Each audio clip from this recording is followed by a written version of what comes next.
সবাইকে ম্যাথমাস্তি ম্যাথ চ্যানেলের পক্ষ থেকে জানাই আন্তরিক শুভেচ্ছা। আমরা খুব আনন্দের সাথে জানাচ্ছি যে এই চ্যানেল ত্রিপুরা ট্যাট 1 এবং ট্যাট 2 অঙ্কের উপর ফ্রি কোর্স এবং পেইড কোর্সের লিঙ্ক ভিডিওর ডেসক্রিপশনে দিয়ে দিয়েছি। তোমরা তোমাদের সুবিধা মতো লিঙ্ক সিলেক্ট করে স্টাডি করতে পারো। আজকের এই ভিডিওতে ত্রিপুরা ট্যাট 1 অঙ্কের উপর 5টি খুব ইম্পর্টেন্ট প্রশ্নের সমাধান তোমাদের সামনে তুলে ধরছি। কোয়েশ্চেন নাম্বার 28 বলছে 5824 স্টার সংখ্যাটি 11 দ্বারা বিভাজ্য হলে স্টারের মান কত হবে? আচ্ছা, আমরা 5 5 8 2 4 আর স্টার এই সংখ্যাটি 11 দ্বারা বিভাজ্য। 11 দ্বারা বিভাজ্যতার ক্ষেত্রে আমরা বলছি কি অযুগ্ম স্থানের অঙ্কগুলির আর যুগ্ম স্থানের অঙ্কগুলির যে সমষ্টি তাদের বিয়োগফলটা 11 দ্বারা বিভাজ্য হবে, মানে 11 দ্বারা বিভাজ্য হবে। দ্যাট মিনস এই যে অযুগ্ম স্থান, এই অযুগ্ম স্থানের অঙ্কগুলির সমষ্টি কত হচ্ছে 5 to 7 স্টার 7 প্লাস স্টার হচ্ছে আমার অযুগ্ম স্থানের অঙ্কগুলির সমষ্টি, আর যুগ্ম স্থানের অঙ্কগুলির সমষ্টি হচ্ছে কত 8 4 12। তার মানে আমার অযুগ্ম স্থানের অঙ্কগুলির সমষ্টি 7 প্লাস স্টার মাইনাস অযুগ্ম স্থানের অঙ্কগুলির সমষ্টি 12। এটা অবশ্যই কত দ্বারা বিভাজ্য হতে হবে? 11 দ্বারা। দ্যাট মিনস 11n হতে হবে। এবার এখান থেকে আমাদের স্টারের মানটা বের করতে হবে। এবার or star minus 5 equal to 11n or star equal to 11n plus 5। nটা কিন্তু আমাদের যে কোনো অখণ্ড সংখ্যা 0 প্লাস মাইনাস 1 প্লাস মাইনাস 2 এইভাবে আমরা নিতে পারি। ঠিক আছে, এবার n ইকুয়াল টু যদি আর স্টারের মানটা অবশ্যই আমাদের স্টার যেহেতু একটা অঙ্ক, একটা ডিজিট, অনুতমা তোমার কাছ থেকে আমি আনসার পেয়ে গেলাম, ভেরি গুড। স্টার যেহেতু একটা অঙ্ক, স্টারের মান 0 to 9 এর মধ্যে থাকতে হবে। তো এবার স্টারের মান আমরা n ইকুয়াল টু যদি আমরা 0 বসাই, n ইকুয়াল টু যদি 0 বসাই, তাহলে স্টার ইকুয়াল টু পাবো 5। তার মানে এই প্রশ্নের আনসার দাঁড়াবে আমাদের 5। তার মানে স্টারের জায়গাতে যদি 5 হয় তাহলে সংখ্যাটি অবশ্যই 11 দ্বারা বিভাজ্য হবে। তো এই প্রশ্নের আনসার হচ্ছে আমাদের 5। ট্যাট 2 2018 সনে সেট করা প্রশ্ন। ত্রিপুরা ট্যাট 2-তে 2018 সনের প্রশ্নটি সেট করা ছিল।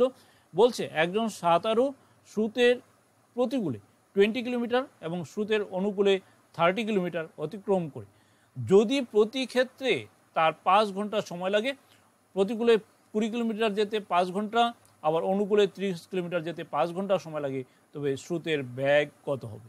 আগের প্রশ্নটার মতো সেম প্রশ্ন। এই প্রশ্নটা ট্যাট 2-তে 2018 সনে সেট করা প্রশ্ন। তার মানে আমরা অনুকূলে প্রতিকূলে গতিবেগ বের করতে পারি। স্রোতের লিখলাম না, একটু শর্ট করে দেই। স্রোতের প্রতিকূলে গতিবেগ, তো স্রোতের প্রতিকূলে 20 কিলোমিটার যাইছে কত ঘন্টায়? 5 ঘন্টায়। 20 কিলোমিটার যেতে সময় লাগে এত 5 ঘন্টা, তাহলে স্রোতের প্রতিকূলে গতিবেগ হচ্ছে 5 কিলোমিটার পার ঘন্টা। দ্যাটস ইকুয়াল টু আমরা পেয়ে যাব 4 কিমি পার ঘন্টা। আর স্রোতের অনুকূলে গতিবেগ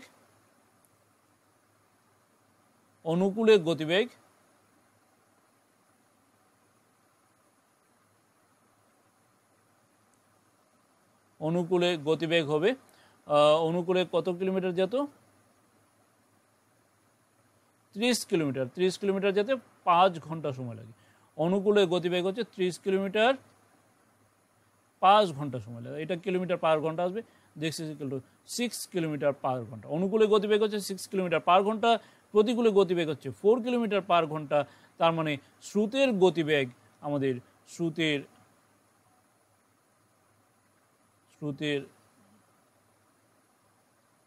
গতিবেগ আমাদের ছিল x মাইনাস ওয়াই বাই 2।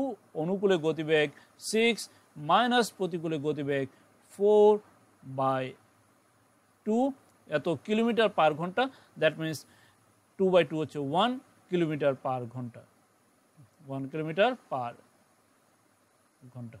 তার মানে স্রোতের গতিবেগ হচ্ছে 1 কিলোমিটার পার ঘন্টা। তো আমাদের এই প্রশ্নের সঠিক উত্তর হবে অপশন এ, যেটা ছিল আমাদের 1 কিলোমিটার পার ঘন্টা। এই এটাই হবে আমাদের এই প্রশ্নের সঠিক উত্তর। আবার হচ্ছে কোনো একটি রাশি তথ্যের গড় 5, কোনো একটি রাশি তথ্যের গড় হচ্ছে 5 এবং মধ্যমা 6 হলে ওই রাশি তথ্যের সংখ্যাগুরু মান কত হবে? কোনো একটি রাশি তথ্যের গড় যদি 5 হয়, মধ্যমা যদি 6 হয়, তাহলে সংখ্যাগুরু মান কত হবে? আগের প্রশ্নে আমরা সম্পর্কটা পেয়ে গেছি।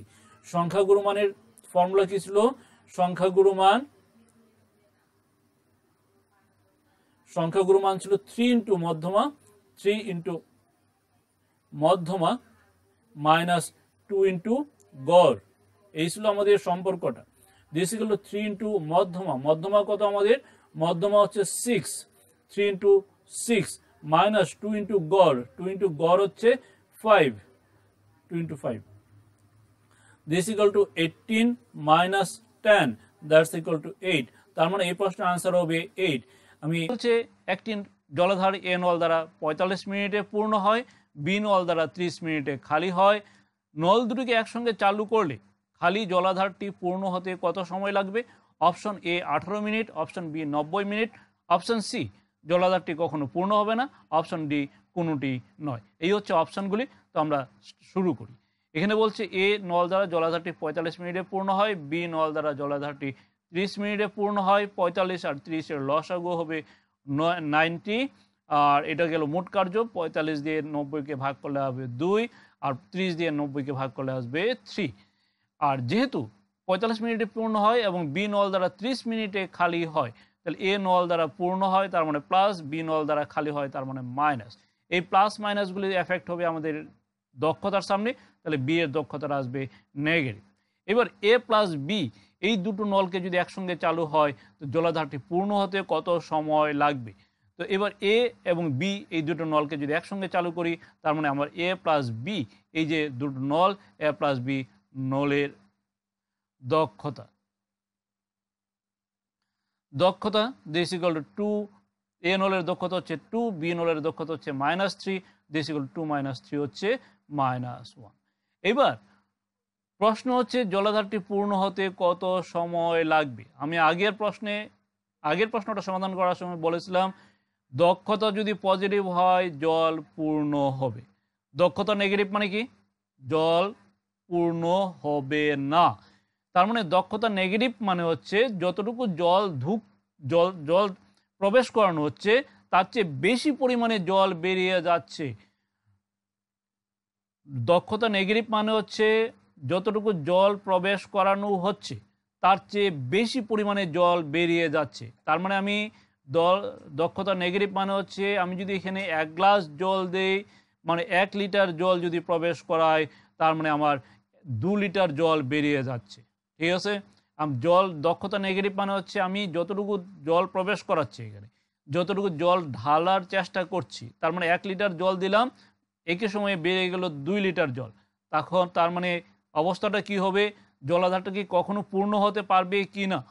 এবার আমার প্রশ্ন তোমাদের কাছে, এই যদি কন্ডিশন হয় যে আমি 1 লিটার জল ঢাললে 2 লিটার জল বেরিয়ে যায়, এইভাবে যদি আমি একটা খালি চৌবাচ্চার মধ্যে যদি এই কাজটা চালাতে থাকি, কখনো আমার জলাধার পূর্ণ হবে কি না? যদি পূর্ণ হবে মনে হয় তাহলে ইয়েস, যদি পূর্ণ না হয় তাহলে নো লিখে আমাকে রেসপন্স করবে।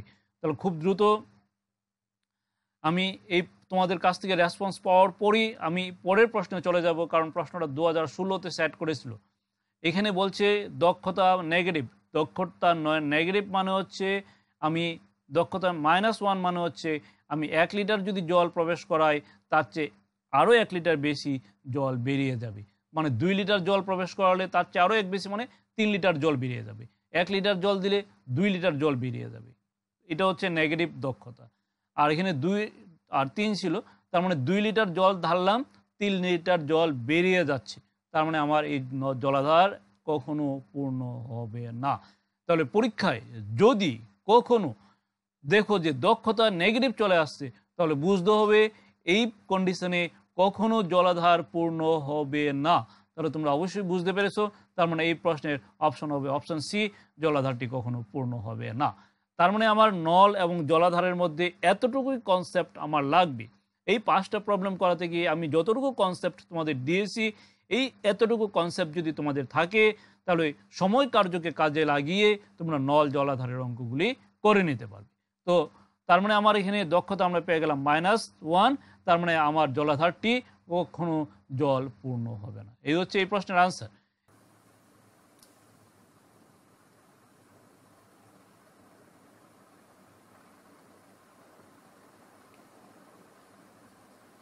আচ্ছা, এখান থেকে নোটটা তুলে নেবে, তাহলে এই অঙ্কটা অনেক ইজিলি করতে পারবে। সমবাহু ত্রিভুজের বাহুগুলির দৈর্ঘ্য x%, y% এবং z% যদি পরিবর্তন করা হলে যে নতুন ত্রিভুজটি তৈরি হবে তার পরিসীমা পরিবর্তনের হার হবে x + y + z/3%। ঠিক আছে, আমি এটাকে ডিটেলসে আমাদের আগের অঙ্কটাকে যখন আমরা সাধারণভাবে করি ওই প্রসেসে একবার দেখিয়েছিলাম। এটাতে আমি ওই প্রসেসে আর যাব না, কারণ আমাদের সময় বাঁচানোর অল্প সময়ের মধ্যে প্রশ্নের আনসার করা হচ্ছে মূল কথা। তো এই ক্ষেত্রে বলছে এটি সমবাহু ত্রিভুজের বাহুগুলির দৈর্ঘ্য যথাক্রমে 20%, 30% এবং 40% বৃদ্ধি করা হলো। যে নতুন ত্রিভুজটি তৈরি হবে তার পরিসীমা বৃদ্ধির হার। এই ক্ষেত্রে এই ফর্মুলাটা অ্যাপ্লাই করবে যে সমবাহু ত্রিভুজের বাহুগুলির দৈর্ঘ্য যদি আমরা x%, y% এবং z% পরিবর্তন করি, তাহলে নতুন যে ত্রিভুজটি তৈরি হবে তার পরিসীমার পরিবর্তনের হার হবে x + y + z/3%। এখানে প্লাস সাইন হবে যদি ইনক্রিজ হয়, বৃদ্ধি করা হয়, মাইনাস সাইন হবে যদি ডিক্রিজ করা হয়। তাহলে অ্যাকর্ডিং টু দিস ফর্মুলা বা নোট, তো আমরা এখান থেকে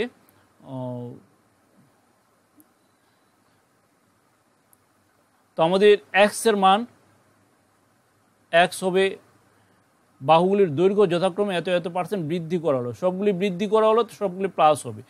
x হচ্ছে 20, y হবে 30 আর z হবে 40। তার মানে আমাদের x + y + z সবগুলি যেহেতু বৃদ্ধি, তাহলে অবশ্যই বৃদ্ধি হবে। তার মানে আমাদের পরিসীমা বৃদ্ধির হার হবে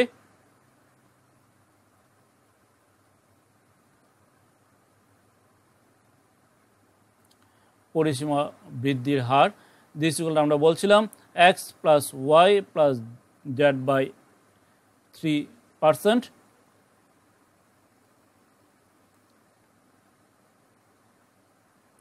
দ্যাটস ইকুয়াল টু x হচ্ছে আমাদের 20 + 30 + 40/3%।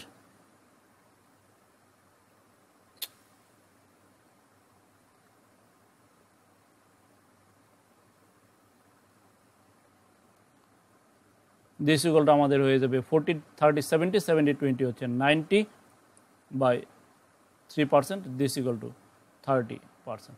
তার মানে পরিসীমা বৃদ্ধি পাবে 30%।